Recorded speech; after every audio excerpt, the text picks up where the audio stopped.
नमस्कार मैत्रिणींनो, आपल्या चॅनलवरती तुम्हा सर्वांचे मनपूर्वक स्वागत. तर होळी येत आहे, त्यासाठी पुरणपोळी आपण बनवलेली आहे अगोदर. त्याचा दुसरा पार्ट जो आहे ते म्हणजे कटाची आमटी किंवा आमच्या इकडे मराठवाड्यामध्ये त्याला येळवण्याची आमटी बोलतात. ही आमटी जी आहे मस्त झणझणीत अशी, कुठलंही तामझाम न करता, खूप जास्त वाटण घाटण न करत बसता, अशी साध्या सोप्या पद्धतीने आमच्या मराठवाड्यामध्ये जशा प्रकारे बनवली जाते तशा पद्धतीने मी आज ही तुमच्यासोबत शेअर करत आहे. कशी वाटते हे कमेंट नक्की करा. तर चला आपण इथं लगेच आमटी बनवायला सुरुवात करतोय. तर आमटी बनवण्यासाठी सर्वात महत्त्वाचा घटक लागतो ते म्हणजे येळवणी. तर येळवणी काय असतं, आपण पुरणपोळीसाठी जी चणा डाळ शिजवतो त्यामध्ये जे एक्स्ट्रा पाणी असतं त्या पाण्याला आम्ही येळवणी बोलतो. आणि या पाण्याची चव जी आहे ती खूप छान असते आणि त्यामध्ये जी आमटी बनवली जाते ती तर एकदम चवदार बनते. तर इथं आपलं येळवणी तयार आहे. तर काय करायचं आहे, जे आपलं डाळीतलं जे एक्स्ट्रा पाणी आहे ते इथं आपल्याला गाळून घ्यायचं आहे. तर ही डाळ शिजवल्याची प्रोसेस मी तुमच्यासोबत पुरणपोळीच्या व्हिडिओमध्ये अगोदरच शेअर केलेली आहे, त्यासाठी इथे मी दाखवत नाही आहे. तर जी आपली पुरणपोळीची डाळ आहे ती मी इथं बाजूला काढून घेत आहे. तर इथं पुरणपोळीची डाळ मी काढून त्यामध्ये गूळ टाकून तो चरका दिला आहे, तो व्हिडिओ आपण पाहिला आहे.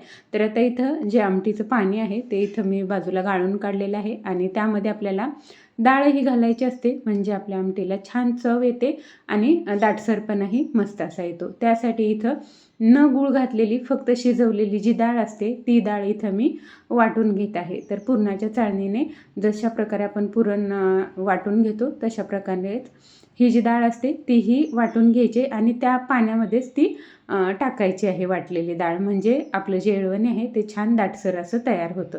तर इथं पाहू शकता मस्त असं येळवणी जे आहे ते आपलं बनलेलं आहे. आमच्या भागामध्ये आमटी खूप आवडीनं खाल्ली जाते. 2 दिवस 3 दिवस आमटी खातात. त्यासाठी येळवणी जास्त लागतं, तर तेवढं पाणी पुरेसं नसतं, म्हणून अशा प्रकारे थोडीशी डाळ घालायची, म्हणजे आपलं येळवणी छान दाटसर होतं.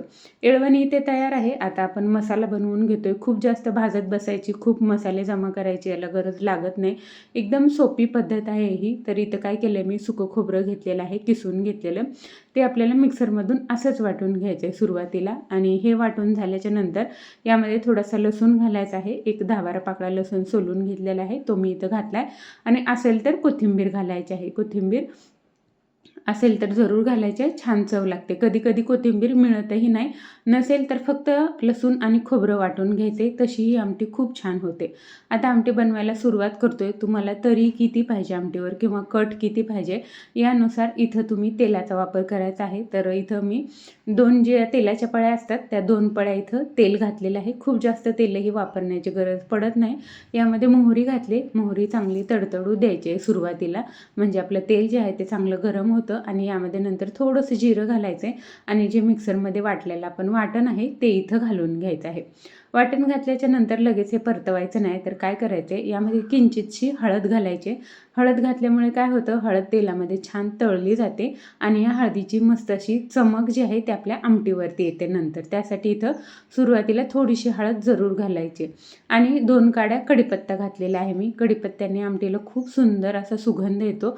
तर कढीपत्ता जो आहे तो ताजा फ्रेश मी माझ्या टेरेसच्या बागेतला तोडून आणला आहे त्यासाठी.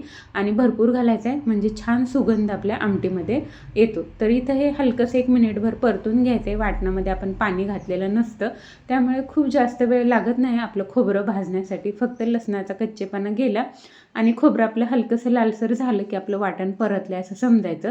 आणि यामध्ये आता आपले जे पावडर मसाले आहेत ते घालायचे. तर पावडर मसाले म्हणजे काय असतं, तर जो काळा येसूर असतो किंवा काळा मसाला, कांदा लसूण मसाला, काळं तिखट बोलतात आमच्याकडे, ते इथं घालून घेतलेलं आहे मी. तुम्ही किती तिखट खाताय त्यानुसार काळं तिखट इथं वापरायचं आहे.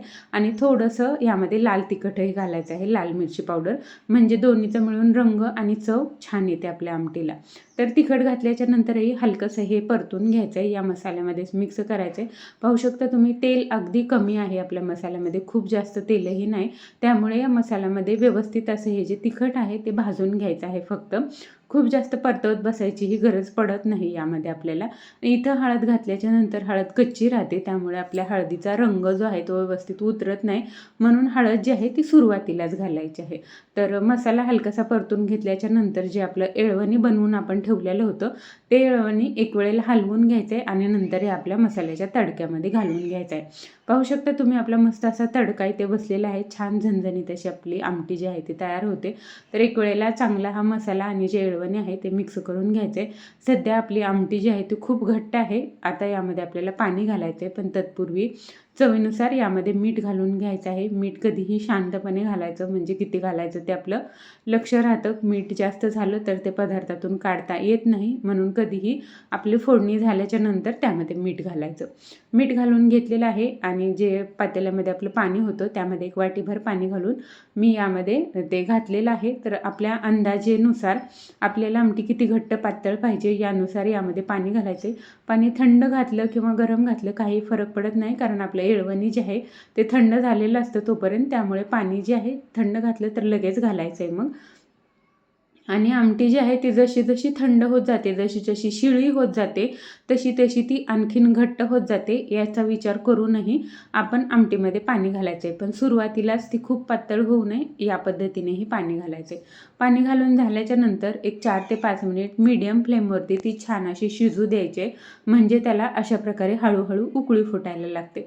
जर तुम्हाला कटाची आमटी बनवायची आहे तर इथं तुम्ही पाहू शकता, कट म्हणजे तरी असते, तर ती तरी इथं आलेली आहे. ती उकळी फुटायच्या अगोदरच बंद करायची, पण असं न करता आमच्याकडे येळवण्याची आमटी बोललं जाते याला. तर उकळी आल्याच्या नंतर एक वेळेला हे चांगलं मिक्स करून घ्यायचं आहे, म्हणजे जे आपले सर्व मसाले आहेत ते या आमटीमध्ये, या पाण्यामध्ये आपल्या छान असे शिजले जातात आणि मसाल्याचा आणि जो पाण्याचा दोन्हीचा जो वेगळा फ्लेवर असतो तो छान असा एकजीव होऊन मस्त अशी आपली आमटी जी आहे ती चवदार अशी तयार होते. तुम्हाला चिंच, गूळ, कोकम काहीही यामध्ये घालायचं असेल तर ते यावेळेला तुम्ही घालू शकता, पण आमच्याकडे मस्त झणझणीत तर्रीदार अशी आमटी खाल्ली जाते तिखट, त्यामुळे आम्ही यापैकी कुठलाही पदार्थ यामध्ये घालत नाहीत. ते ब्राह्मणी आमटी जी असते त्यामध्ये चिंच आणि गूळ घातली जाते, तर तुमच्याकडे तुम्ही तसं घालत असाल तर उकळी फुटायच्या वेळेला तुम्ही यामध्ये घालू शकता.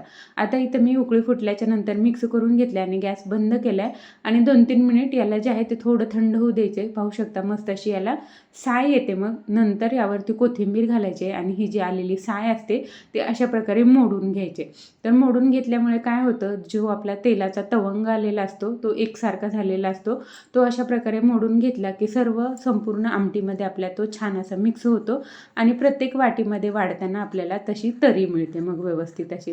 तर पाहू शकता ती साय मोडून घेतल्याच्या नंतर मस्त अशी चमक येते आपल्या आमटीला आणि जो मसाला आणि जो तेल असतं आपलं फ्राय झालेलं ते छान असं वर येतं. तर इथं पाहू शकता मस्त झणझणीत अशी आपली आमटी जी आहे ती तर तयार झालेली आहे. आमची मराठवाड्याची पद्धत तुम्हाला कशी वाटली ही कमेंट नक्की करा. आवडली असेल तर चॅनलला सबस्क्राईब करायला विसरू नका. तुम्ही हा व्हिडिओ कुठून पाहताय हेही मला नक्की कमेंट करा. थँक्यू.